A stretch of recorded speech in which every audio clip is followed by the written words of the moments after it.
धर्म आस्था का विषय है, ना कि मजबूरी का। लेकिन अगर गरीबों की मजबूरी को साधन बना लिया जाए तो सवाल उठेंगे। इन दोनों प्रदेश में ईसाई धर्मांतरण के मामले तेजी से बढ़ रहे हैं। धर्मांतरण के शिकार पीड़ित परिवार भी आप बीती में बता रहे हैं कि कैसे ईसाई मशीनरी से जुड़े लोग जबरन धर्मांतरण करा रहे हैं।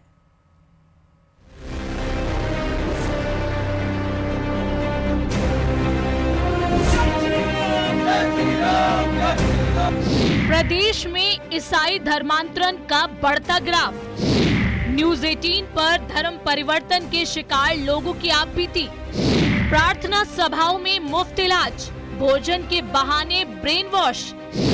आर्थिक रूप से कमजोर लोग हो रहे शिकार।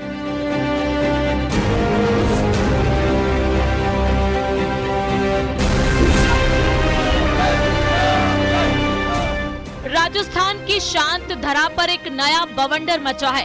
एक के बाद एक ईसाई धर्मांतरण का गोरख धंधा फलने फूलने लगा है।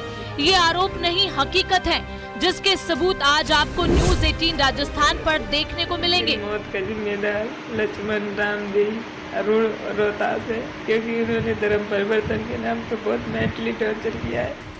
रोते बिलखते आप बीती बयां करने वाली 25 साल की मंजा अब इस दुनिया में नहीं है, लेकिन दुनिया छोड़ने से पहले उसने उस राज से पर्दा उठाया जिसे लेकर अब तक सिर्फ बातें ही हो रही थी।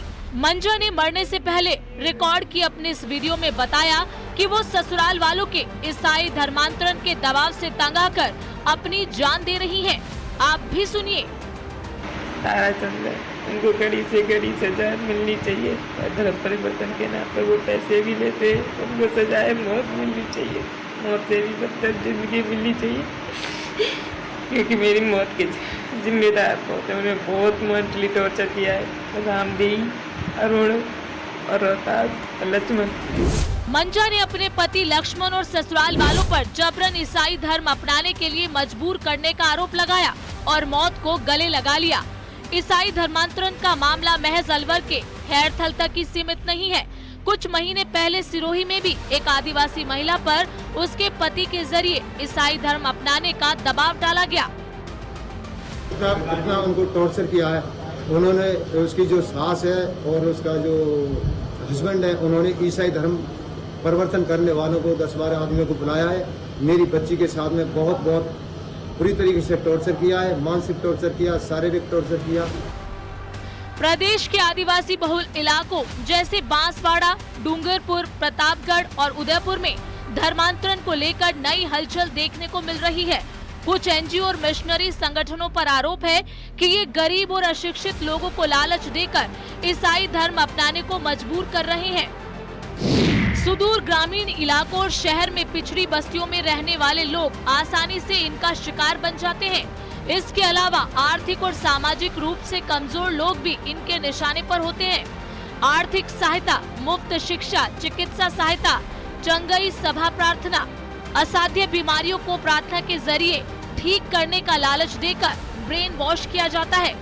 इसके बाद ईसाई धर्म अपनाने के लिए प्रेरित किया जाता है।